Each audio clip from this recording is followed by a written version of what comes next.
Apa harapan Bapak? Saya mengharapkan yang pelaku saya minta hukuman setimpal mungkin yang berpunya dia. Saya anak satu-satunya Pak, marah-marah. Enggak rela Pak. Udah itu aja, minta hukuman setimpal mungkin.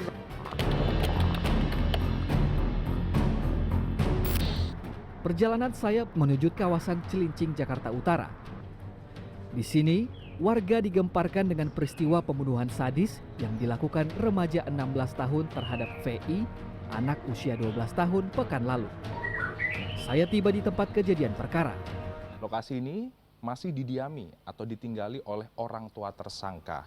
Namun saya ingin menggali lebih dalam terkait kronologi. Apakah ada saksi mata di sekitar sini yang mengetahui? Saya berbincang dengan pemilik warung yang lokasinya bersebelahan dengan lokasi kontrakan ini. Bu, dengan Ibu siapa namanya? Fatimah. Bu Fatimah. Bu, secara pasti Ibu kan tetangga langsung. Apakah mengetahui kronologi kejadian pembunuhan yang dilakukan oleh tersangka terhadap korban 12 tahun tersebut? Cara pastinya Ibu nggak tahu. Nggak tahu benar. Sebenarnya rumah ini rumahnya siapa atau kontrakan ini didiami siapa? Itu Ibu kontrakannya ada di Warakas, orang Warakas. Ibu sebagai apa sih? Pemiliknya Bukan pemilik, itu saudara. Jadi itu kalau ada yang keluar yang masuk, jadi ibu yang dipercaya gitu sama yang punya kontrakan ini. Langkah saya pun bergeser menuju kampung sawah Cilincing yang tak jauh dari lokasi kejadian. Saya bertemu dengan ayah korban, VI. Ayah korban menceritakan kisah pilunya saat menemukan sang anak dalam kondisi mengenaskan. Nah, yang kawan-kawan saya kan melihat pantau yang pelaku ini udah mencurigakan. Ya udah, saya pulang lagi. Udah sampai rumah, beliau ngajak, Bang Pral, ayo, penasaran saya ke sana lagi ke tempat terjadi, ya kan. Nah, akhirnya diperiksa lagi, yaitu ada anak saya mendekat di situ, bisa ketemu. Saya pingsan, udah nggak bisa apa-apa tuh Pak. Pilu dan getir itulah yang dirasakan Ferry. 3 hari setelah kematian putri sematawayangnya, ia harus rela menerima kenyataan pahit sang istri yang menderita kanker otak turut menghembuskan nafas terakhir. Sementara dari pengakuan tetangga, tersangka selama ini dikenal bermasalah. Pelaku ini dikenal sebagai sosok yang problematik. Itu bagaimana? Atas dasar apa? Ibu ceritakan. Karena memang di sini sudah tragedinya sudah kedua kali korban. Kita tidak bisa menyebutkan satu persatu lah korbannya gitu kan. Karena di sini kita bisa menceritakan ya si pelaku ini udah benar hiperseks. Jadi kemungkinan dia kayak temperamennya udah kena gitu kan. Kalau misalkan kayak perempuannya ceweknya nggak mau gitu dipaksa, nah nggak ada perempuan yang nggak mau ya orang lain jadi korbannya gitu. Sementara itu, kepolisian mengungkapkan meski pelaku masih di bawah umur, akan tetap dilakukan penindakan secara tegas.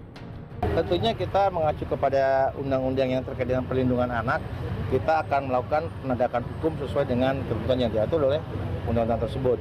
Jadi anak berhadapan dengan hukum juga tetap bisa dihukum ataupun melakukan langkah-langkah lain sesuai dengan ketentuan tersebut. Dalam kasus ini, pelaku dijerat dengan Undang-Undang Nomor 35 Tahun 2014 tentang Perlindungan Anak JO Pasal 80 dan 82 serta Pasal 338 KUHP.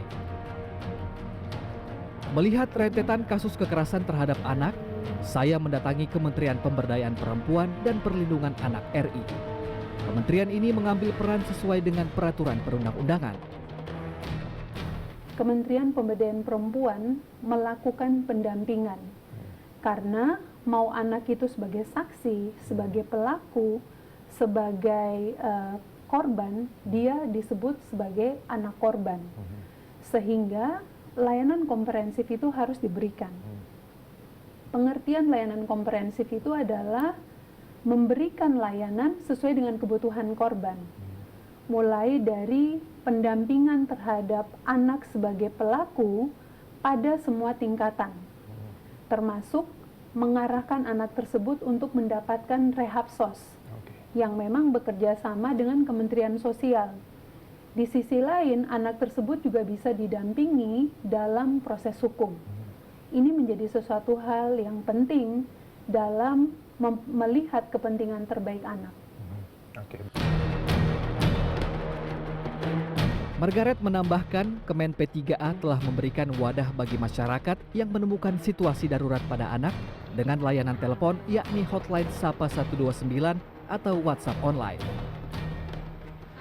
Berdasarkan tren data kasus tindak pidana perdagangan orang atau TPPO, pada pengaduan melalui Sahabat Perempuan dan Anak hotline Sapa 129, ada tren kenaikan pada rentang Januari hingga September 2025. Jumlah kasus terhadap perempuan dewasa mencapai 243 dengan 265 korban.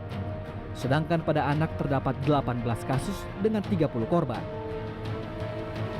Sementara dikutip dari kemenp3a.go.id, dalam Simfoni PPA jumlah kasus kekerasan sepanjang tahun 2025 berada di angka 25.937. 22.192 diantaranya adalah korban perempuan. Di antara jumlah itu, 54% korban berada di usia 17 tahun. Sementara korban laki-laki berjumlah 5.463. Lebih dari 90% diantaranya berusia di bawah 17 tahun. Data ini memperlihatkan tren kenaikan dan korbannya kebanyakan adalah anak-anak. Fakta ini tentunya sangat mengkhawatirkan. Menurut psikolog Irma Gustiana, peran orang tua dan lingkungan menjadi penting agar anak terhindar dari tindak kejahatan. Pastinya kita mengajarkan anak untuk bisa menganalisis atau membedakan situasi yang aman atau tidak, situasi yang membahayakan, situasi yang mungkin saja mengancam jiwanya. Sehingga dengan kemampuan analisa ini, anak mampu untuk bisa menghindar atau bisa mencari bantuan dengan cepat ketika ada hal-hal yang memang mengancam jiwanya. Lalu kemudian perlunya dukungan dari lingkungan sekitar, yang pasti dari lingkungan sekolah salah satunya untuk mampu membina anak-anak ini atau anak-anak remaja memiliki kapasitas, kemampuan dan pemahaman diri yang baik. Memiliki anak adalah sebuah anugerah, namun menjaga dan mendidik anak adalah sebuah tanggung jawab agar anak tidak menjadi korban maupun pelaku tindak kejahatan.